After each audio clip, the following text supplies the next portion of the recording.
A warm welcome to you all to the seventh session in the webinar series on the theme Rural Technology for the Socioeconomic Development of Grassroots Level Women, which is being organized by Vigyan Prasar. Innovation is what drives the society, and innovation is one of those things that society looks at and says, if this we can make a part of our life and work, then it will change the way we work and live. Social entrepreneurs develop innovative solutions for complex societal challenges. However, they need engagement with society in anticipation, reflectivity, stakeholder inclusion, deliberation, responsiveness, and knowledge management during the development of the innovation. In the pursuit to bridge the communication gap between the technology providers and users, we feel extremely privileged to introduce our audience to Dr. Sapna, Program Director, Office of Principal Scientific Advisor to the Government of India. We extend a heartful welcome to you, ma'am.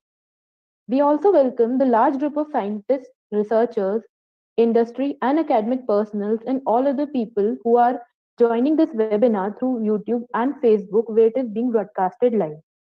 For setting in the context of the webinar, we have with us Dr. Kinkini Das Gupta Mishra, Scientist F at Gender and Digital Communication Programs of Vigyan Prasar. She has been the forerunner in the whole process of conducting these webinar series. But before I invite Dr. Mishra for throwing the light upon the concerns of the webinar, I would like to remind the audience to mute their microphones for avoiding any disturbances during the session. Also, I would like to encourage the audience to avail this golden opportunity to interact directly with the speaker after the talk, or they can post their comments and queries in the comment section uh, at YouTube and Facebook. So I request Dr. Mishra to proceed with the session.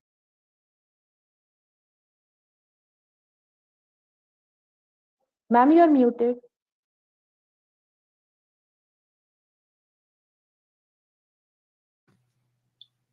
Yeah, am I audible now? Yeah. Thank you. Thank you, Tusha.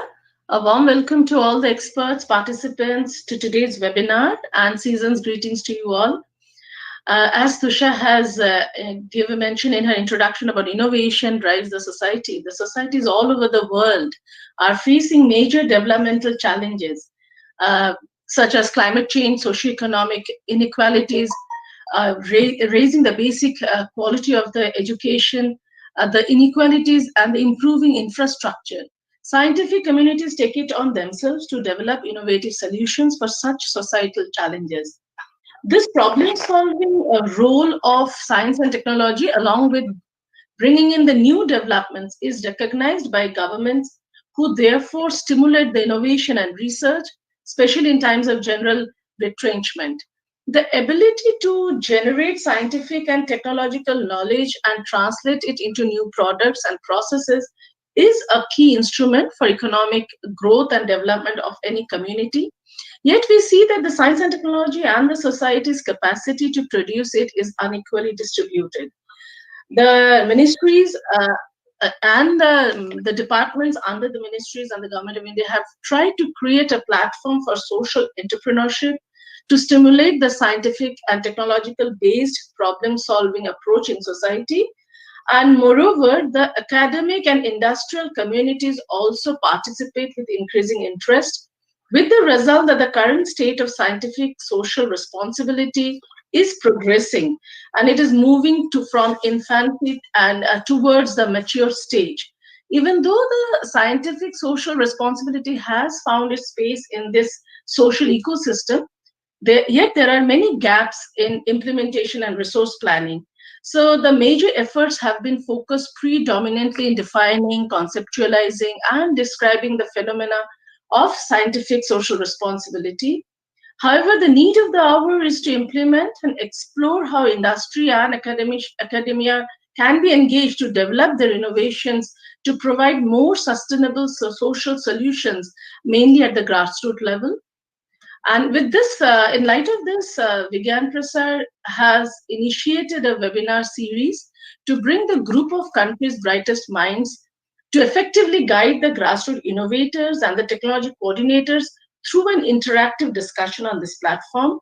This is the seventh session in the series, and today we have with us the face of industry academia partnership from the Office of Principal Scientific Advisor, Dr. Sapna Poti, who leads industry and foundation engagement at the Principal Scientific Advisor's Office, which facilitates science and technologies clusters to work closely with industry and academia and startups.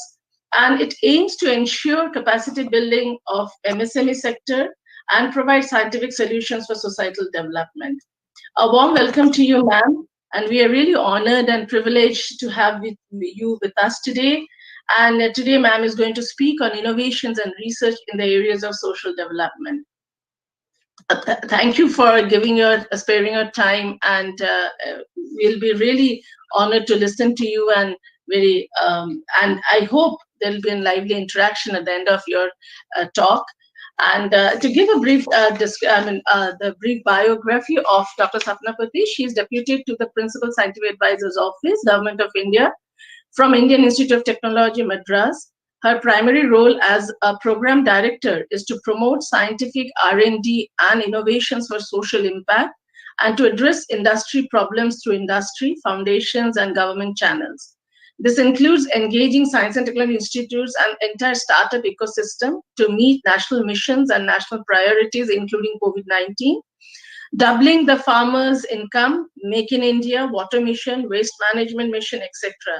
She has her basic education from IIT. She's a PhD from IIT Madras, and her dissertation in enterprise resource planning. And she has around 26 years of experience in industry, consulting, and government. Her previous stints were with Indian Institute of Corporate Affairs, Tata Trust, National Skill Development Corporation in the social development and government sector. Dr. Poti also has industry and consulting experience with ITC, Hewlett Associates, Deloitte, Toyota, Kirloskar, Tata, Crompton Greaves, and many more. Dr. Poti is a member of Niti Aayog Expert Group on Skill Development for Mountain States, member of GIZ MSME Committee and MESA's advisory committees. She is also a member on the Board of Studies of Skill Development and Education Institutions. She has authored many national and international journal and papers. We welcome you, ma'am. Thank you for being with us. And I now request you to make your talk.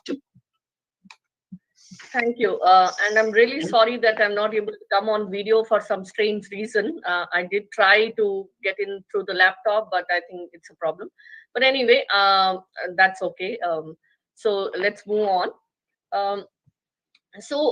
When we talk about research and development, there are two things that come to mind. One is long term, which is basically research, and one is short term, yet very productive, which is development, and that's what the entire talk is going to be. So basically, innovations is the D of R&D, and that's what has been picking up quite a bit in the country. We are at this juncture about the third best in the startup ecosystem as well as in innovations. And we need to, of course, move to the first position as soon as possible. And the way our youth is gearing up, I'm pretty sure that it won't take much time for us to move there sometime soon. So when it comes to R&D and social development, if we play it like a movie, you would have three major actors. The first set of actors are our startups, our youth, our research, and academic institutes. They are absolutely important in this entire movie, as I would like to call it. Then comes the second level, which is the rural India or the grassroots level, as well as the urban poor, for whom this first section of actors are actually trying to help out. And the third one is the industry, of course. And let me slowly come to all three of them and also explain in terms of how all three talk to each other, and what is the outcome of all of these together, and how do we help the nation in terms of the nation building towards all these missions that we are working on with these three actors. So when we talk about the youth, what are the advantages and disadvantages that we have today? One is that the advantage of having the youth working on this is that they have drive, they have a passion, they have lots and lots of energy, which now have to be dovetailed towards the national missions. and also towards bringing up the poor to the next level. And then comes the second part, which is, they have certain challenges. They have a bit of lack of exposure to the rural India, lack of experience on the ground, and so on, which hampers or brings obstacles to the entire exercise of building science and technology. The entire work around science and technology requires that the youth actually has hands-on experience and immerses themselves with the rural space, so that they understand the difficulties and challenges faced by rural India. The second part is the rural India or the social development missions that we talk about. Here, they are a bit alien to the startups. They are slightly on the illiteracy extreme. There's a lack of trust because of the fact that they have had bad experiences in the past, and they don't have the kind of trust that is required to be able to partner or collaborate. Low connectivity issues in terms of network, in terms of not having smartphones, basic phones, and so on. And then finally, they also have issues in terms of similar to adult education. The technologies that we build need to have a level where the adults also understand it, and it's as bad as going back to the school in terms of making them understand simple technologies. And hence, rural India is quite far removed from what we are trying to do. The third big actor here is industry. And in industry, when we talk about industry, it is a whole spectrum of industries, not only the IT and the ITES sector, but also the core manufacturing sector and the others who are equally concerned about social development, about grassroots level, and so on. Some of them are concerned more out of their own social initiatives and corporate social responsibility. Some of them are concerned more to do with their own business, where some of these elements are core business areas for them. So, given these three actors, what are the themes in which these three actors move? The first theme that I would like to talk about is health. Naturally, because we are talking in times of COVID, so health becomes one of the context or the domain or the theme which is very, very important. So during COVID, we felt that when it hit all of us in the nation, we felt quite overwhelmed, and we were wondering where to go with this issue. And that's the time we realized the youth, the startups, the academia, along with the industry, understood this concept very quickly and moved forward and brought in different innovations, which today you and I take it for granted. So the whole journey began with these institutes putting up their proposals on different elements. Some of them were on testing kits, some of them were on ventilators, masks, PPE, all the devices that we today take for granted that we have it with each of us.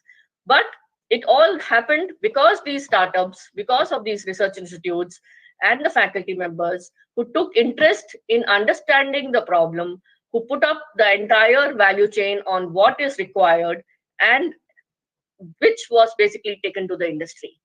And the industry came on board quickly. They understood that if we invest our funds, be it CSR or R&D, and if you give us the technical assistance, we'll be able to do a lot more, and we'll be able to bring in a lot of these technologies to the nation. And not only to the nation, we also today can proudly say quite a lot of these are being exported.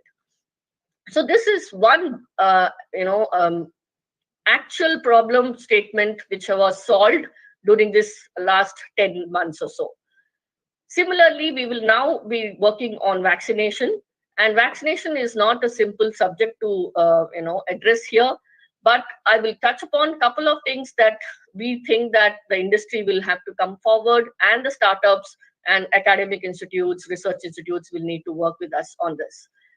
Vaccination would have the entire value chain, right from pre-vaccine testing, which is RT-PCR testing, to understand how many of them need vaccines. It's not necessary that everybody needs to be vaccinated. Second point is that there will be a lot of zero positive cases which don't need to be addressed. The third is that there are 3 variants today, and tomorrow there may be more variants of vaccines that are there. So how we could actually look at cluster-wise studying these vaccines and understanding which of these vaccines are more relevant than the other two. And similarly, looking at once we understand a couple of clusters, we're looking at, say, if we are looking at Bangalore, Hyderabad, or Delhi as clusters, and institutes working together with industry and bringing out these vaccines, how do we actually, choose the vaccine, get hold of a complete training manual for instance, to understand the entire value chain of how the vaccination will be undertaken, and then what is the success rate and so on. And if at all there are deaths, are the cause of the death because of vaccines, or is it because of any other reason? So the whole study is an R&D story here, and it's not only simple vaccination. So hence industry will need to actually come forward at that time with their funds, with their technical assistance. Some of them would need to help us with data analysis and so on the ground again.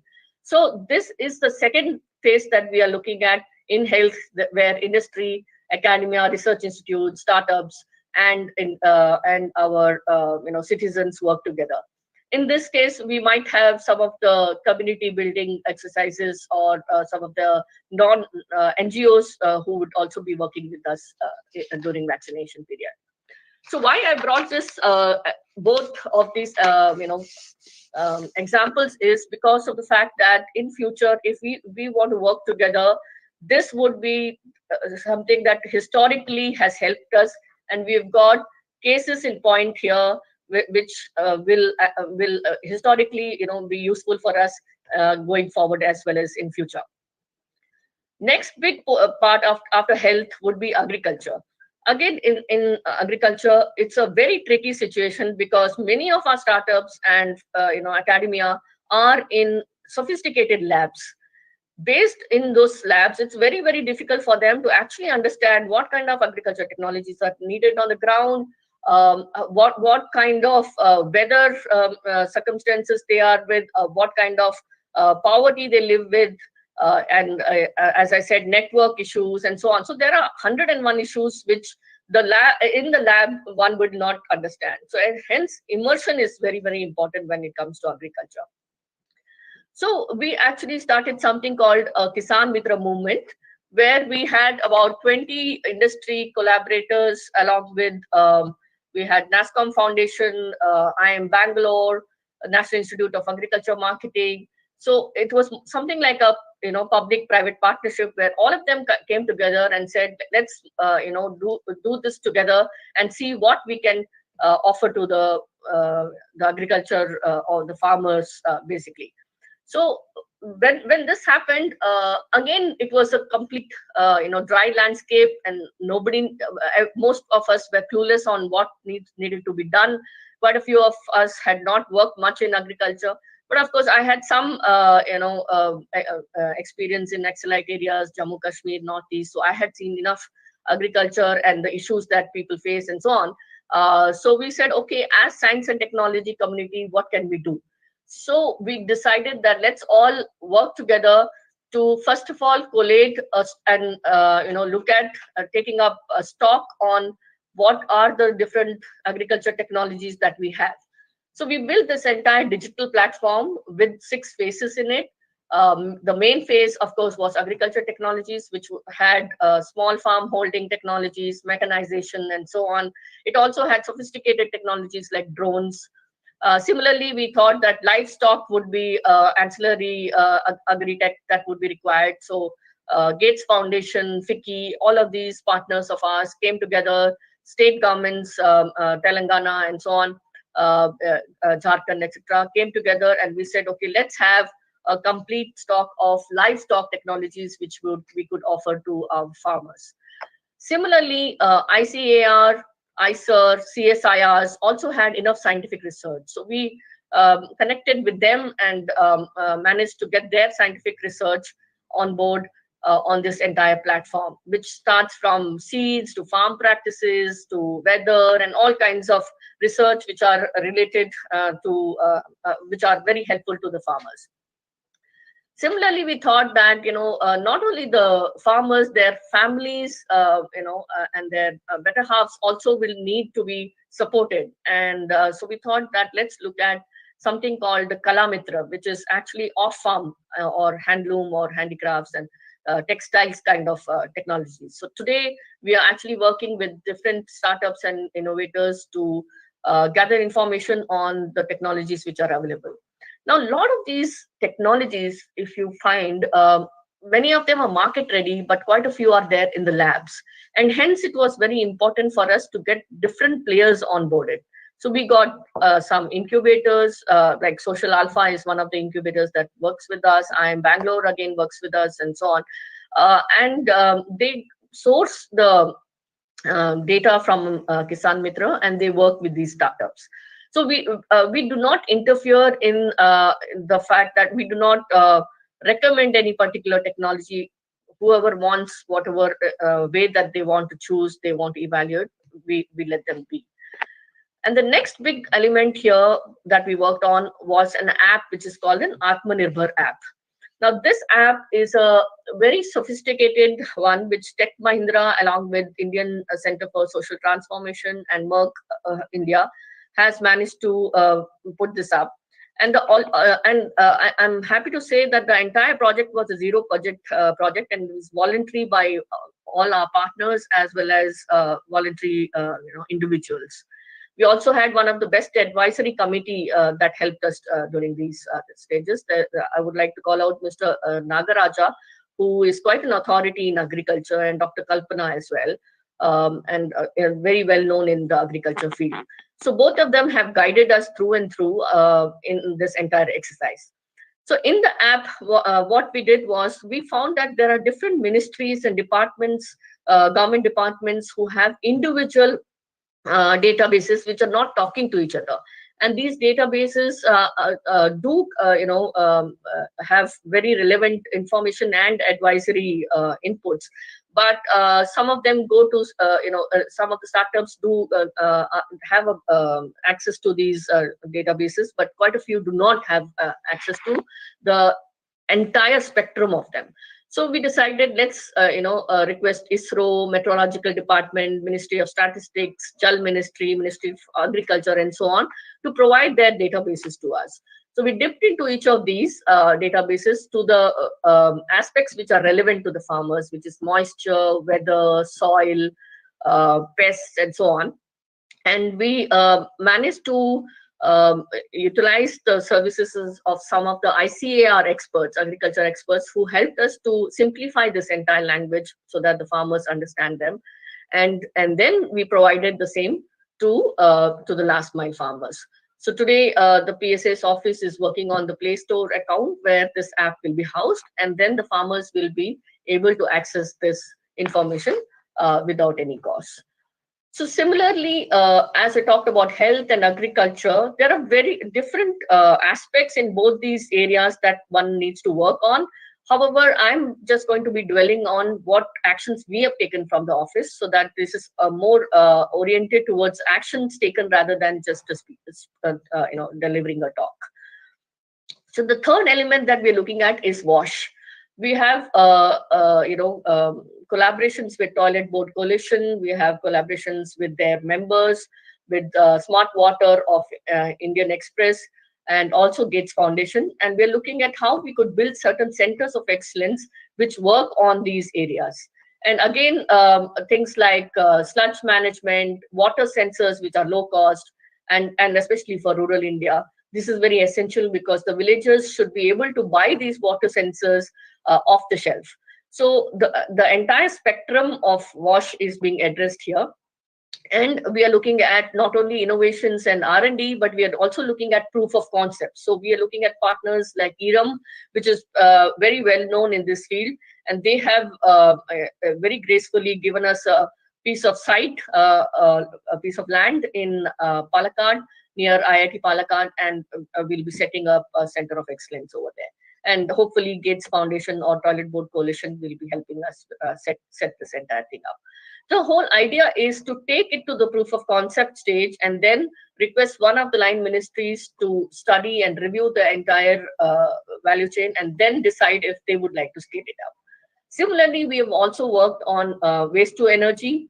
NTPC is a good partner, and we've been working on how waste could be converted into fuel, how waste could be converted into construction material, roads, and so on. So we have several development or several innovations in these areas as well, which the industries are today reviewing and looking at partnering with some of our institutes. This was about the very, like the usual suspects of how commonly these areas are addressed. But we have certain unique projects that we are also undertaking with the help of innovation and with the help of our academia. And one or two of those are we are working with the election commissioner to put up a complete online voting system, especially for not only rural India but also for the army, for those who can't go back to their native places, and how they could manage to vote from the place where they are. And during COVID, this is very, very important because the lesser we go on the ground, the better for each of us. So we're working with the election commissioner, CDAC, as well as IIT Madras is working on an online voting system. And then we have Ministry of Statistics, where we are supporting the government officials of the statistics department of all the states. And IIT Madras again is working on AI and ML, training all the officials on the statisticians and the officials of Ministry of Statistics on sophisticated AI and ML products. Similarly, we are looking at how we can work with the MSME sector. Industry 4.0, as most of you know, is a very, very important digitalization of industries, and MSME should not be left alone. They should not be left back. So we are working with the academic institutes. We are also in talks with NASCOM Foundation. FICCI again is helping us to get the problem statements, which is most important today, as to what the MSMEs require. Because most of the cases, we also start patronizing some of these, be it rural or be it poor, urban poor, or MSMEs. We start patronizing and we start assuming what would be the pain areas that they're going through, and we also hallucinate about the problem statement that they might be going through, and then decide on the solution. So here we are looking at actually asking each of them that what is it that you require, and from that problem statement we are building technologies for them, and also looking at centers of excellence for these MSMEs. So like I said, the entire exercise starts from an idea, goes to an innovation, then the proof of concept, and then the scale up by some of the line ministries. So each of these are very, very essential when it comes to R&D for social development, and especially the line ministries and the government role is also very important, while the first three actors that I talked about are the ones who actually do come up to the level of proof of concept. Without the government support, where the government actually scales up these technologies, it's very difficult for us to take this through, especially because most of these areas is actually under public R&D and not under industry R&D. Be it agriculture technology, be it wash, water, any of these areas that we're talking about, millions and millions of people would require these technologies, and hence the government's role in this entire exercise is very important. And there are challenges, like I said, in each of these areas, because of which we have processes that we have put in place. For the startups, for instance, getting simple details of their technologies itself is a challenge. So we keep motivating them, because they are also quite tired of the fact that there are too many players gunning for the details, and sometimes they don't see the end of the outcome, basically. So we are looking. So we are very clear that when we go to the startups, we go with a specific ask or a specific funding opportunity, and then engage with the startup. Similarly, when it comes to proof of concept, reviewing some of these technologies becomes very difficult. There are at times we get something like 1,000, 2,000 technologies for one small sludge management, for instance, and how do we get to the the top 10 or top 20 with the very less bandwidth that we have itself is quite a challenge. A lot of multilaterals, yeah, like UNDP, UNEP, these organizations have come forward. They're working with us on, say, plastic to waste, or they're working on hydrogen, fossil fuels, etc. So for them, again, it becomes a challenge to sieve through these, several startups and technologies that are onboarded. But of course, most of them are from IITs, NITs, ISERs, CSIRs, ICARs, AIMS, DRDOs, etc. So there is a level of quality, but at the same time, for us to be able to balance the quality, the budgeting, as well as the costing and the final pricing and the market readiness, and of course, the main point is it addressing the real problem statement? This entire gamut of activities needs to be done at the proof of concept stage, and that can be quite tricky. But a lot of effort is being, and partnerships that we are bringing in are also on the proof of concept space. And the third one, like I said, is a scale up level, where the line ministries need to buy in some of these POCs once it is done. And hence, it's always important for us to involve the line ministries from the very beginning so that they know exactly what's coming. Otherwise, it's like a little bit of a surprise for them, and they may not be really prepared to, kind of scale up the technology that is being innovated. So given this entire scenario, different kinds of partnerships are important, right from banks, like we have Standard Chartered Bank, HDFC, we have PNB Housing, and then ITS, Microsoft, Infineon, Intel, name the organization, and they've been working with us.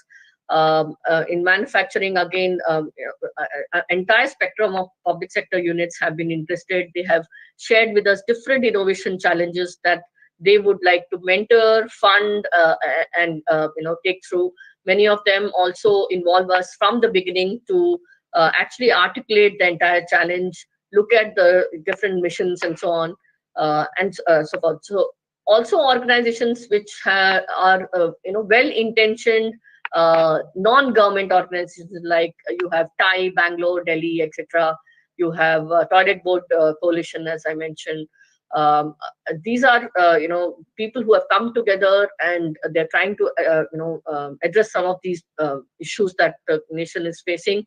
We work with them as well. So be it formal organizations, informal organizations, partners who can help us with POCs, like multilateral organizations, embassies at times, global foundations, unknown global foundations, not only Gates, Rockefeller, etc. There are a set of Swedish foundations that we are trying to work with, who are absolutely, maybe a one member or two member, but high network income, and well-meaning set of people. So we work with them as well. So we are trying every route possible to get together, and the key word here is collaboration. And how do we collaborate between all these stakeholders for undertaking social development at grassroots level? And finally, we are also looking at between industries how one can collaborate, so that there is no duplication of effort. It does not matter if the fund is belonging to government or industry or to academia or any a set of organization. The fund is very precious for us, and it should not, we should not be duplicating efforts. And hence, sometimes what happens is that one industry is working on, say, a biogas or a biofertilizer, and there's another multilateral which is working on a similar exercise with another academic institute, and they don't talk to each other. So what happens is the effort, the time, the investment, all of that gets duplicated. So that is the other exercise that we do, that between industries, we connect them, we work with them to ensure that the best in class is what we promote, and we ensure that there is no duplication of efforts.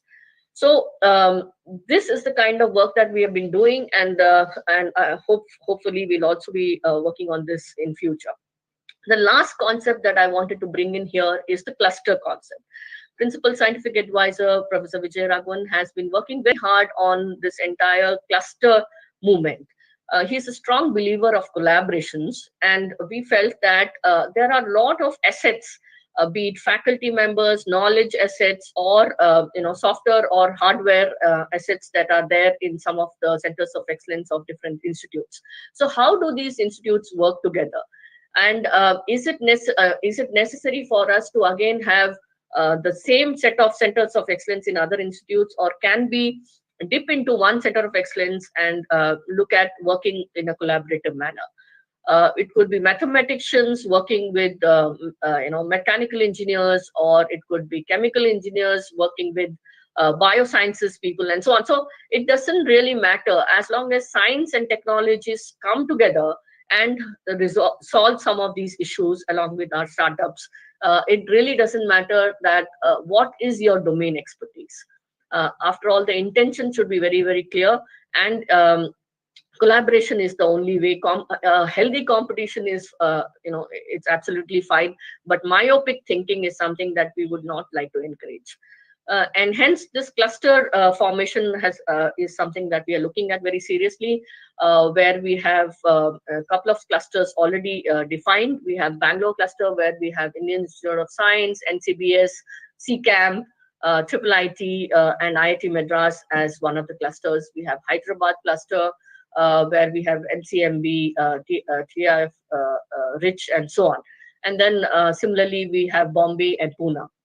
So these clusters are a cluster of academic institutes with their own incubators. There are certain startups that they mentor, and they also have what we call a section of MSME. And we did this entire development of reagents through these cluster method, and this is what we are going to be trying in the vaccination as well. The whole idea is to undertake the entire exercise of science and technology R&D, as well as the POCs in a cluster, and then if it works in that cluster, it's very easily scalable in the rest of the country. So that is what we are trying to attempt through this cluster method. So with that, I will close. If there are any questions for me, I'll be happy to address. Thank you, Dr. Dasgupta. Thank you, ma'am.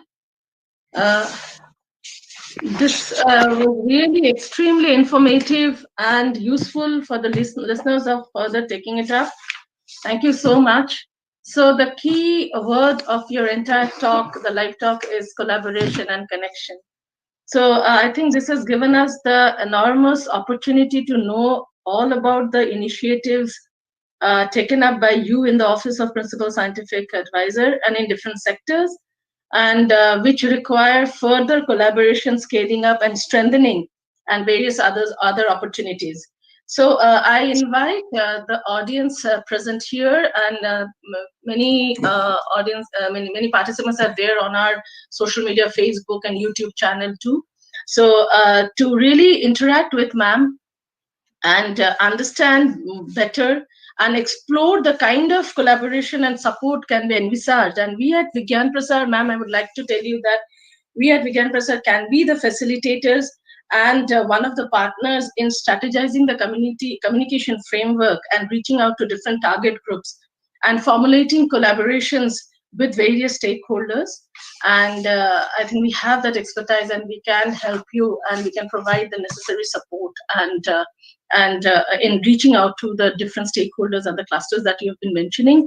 And to begin with, since you have started with your vaccination program, you mentioned about the vaccination program and how you have made the entire exercise that you are engaged with through implementing it through the different clusters. So, ma'am, we can shoulder the responsibility of creating awareness and sensitizing the community on the vaccination rollout and the vaccination program overall.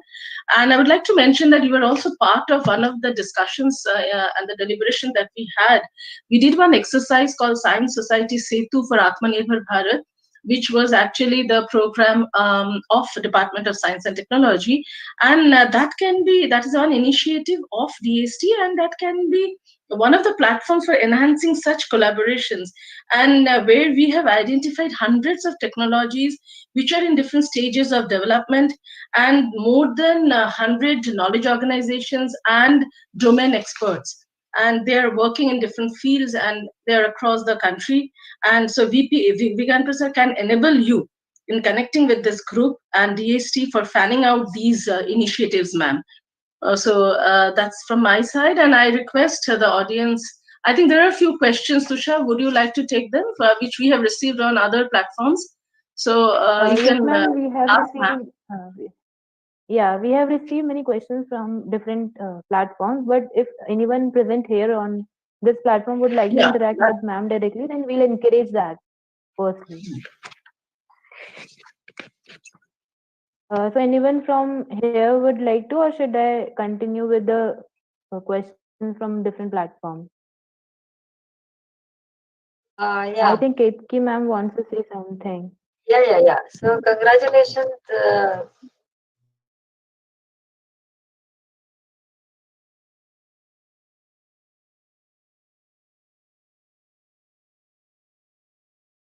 Institutional efforts when they are putting in the demand driven or any other technology. How do you think that they should be scalable or something? Because as you have rightly mentioned this about the Kisan Mitra and other collaborative platforms and efforts, but the connection with the line ministry and the institution, which is the setu, would you think that one should adopt or any educational institutions while taking it forward? Yeah, thank you, Dr. Bapat. So basically, when I mean, this is actually beyond my scope because of the fact that my primary role is to bring in the industry, to collaborate with academic institutes and between the industries and so on. But my worry was also, as you have rightly articulated, that if we do not scale up, sometime or the other, the motivation of the startups will also die down. And then been regularly discussing with the principal scientific advisor himself that how do we help in scaling up. So very interestingly, they have have a lot of engagements with the line ministries, and they also have something called the Empowered Technology Group, which is the ETG group within the PSA's office, which basically houses almost all the technology officers of different departments. And also the secretaries are very much in part of the group, and PSA himself is chairing the entire group.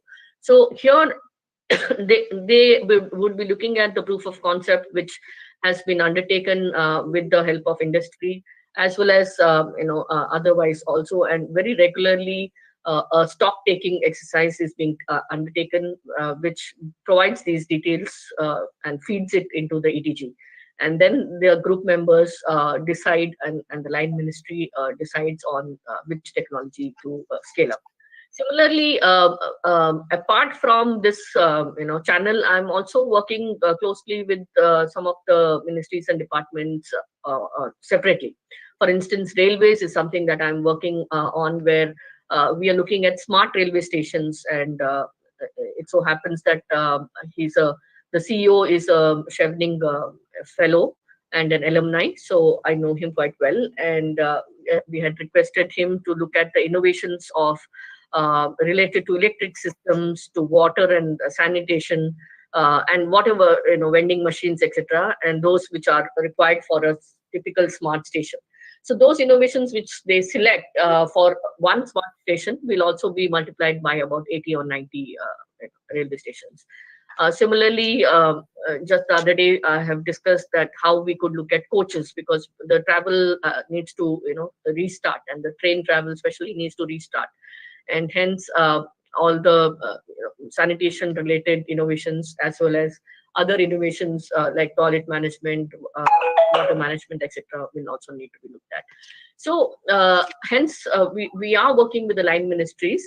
One is through the formal route of ETG, and the other is through collaborative route of taking it on.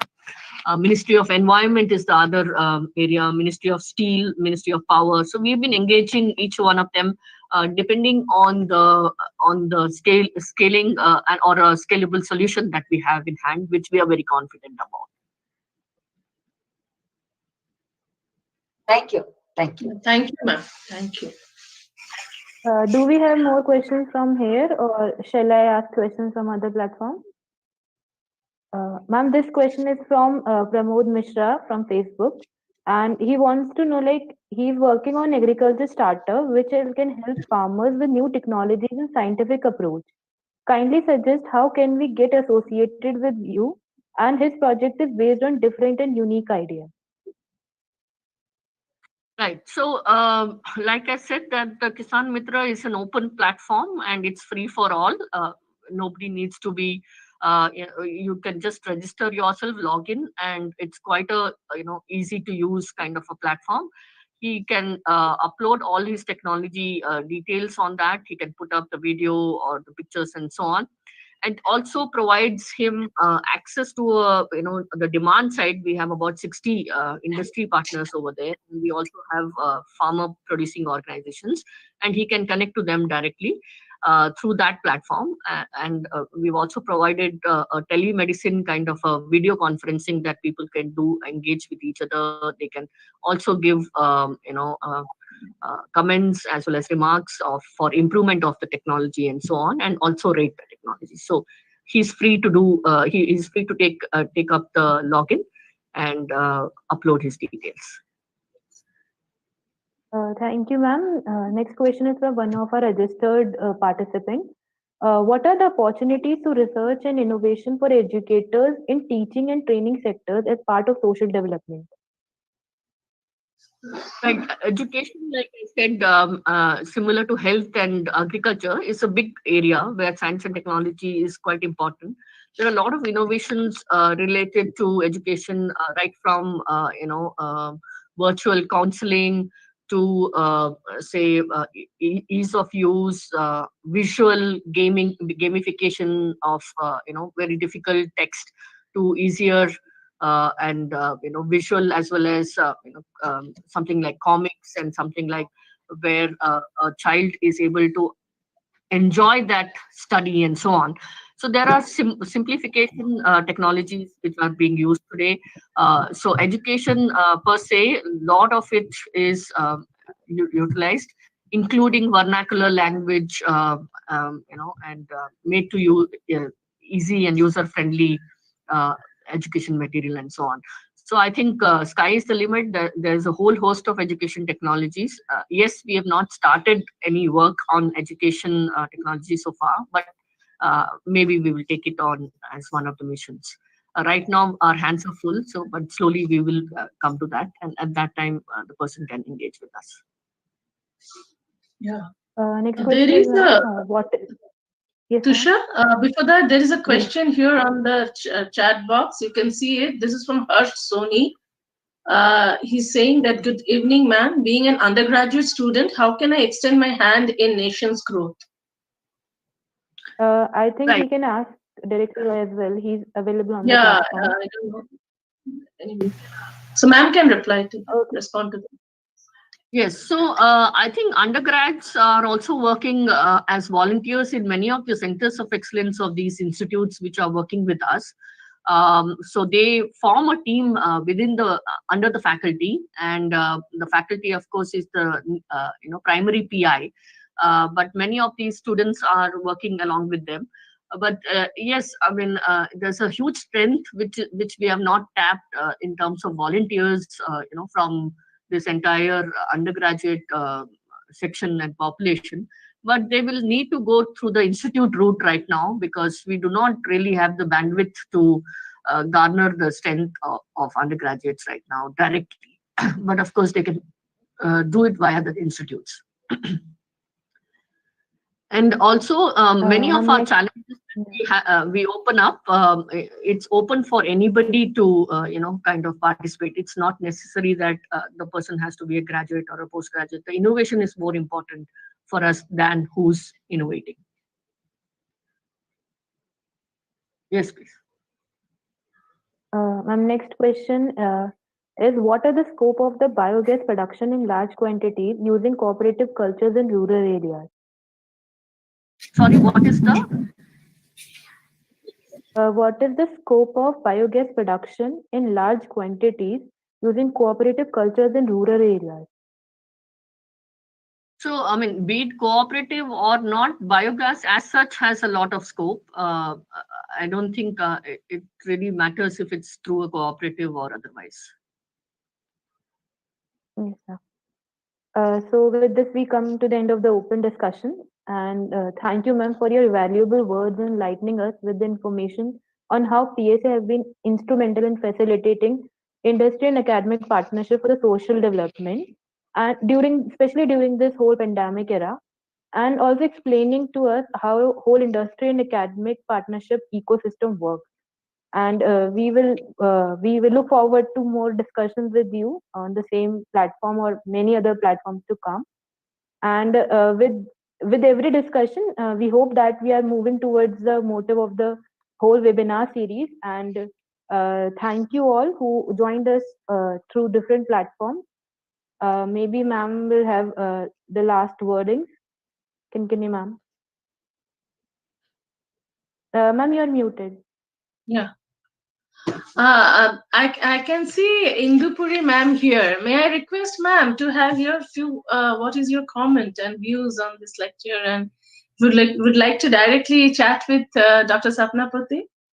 Indu ma'am is a senior scientist in seed division of DST. I can see her actually. She's live here.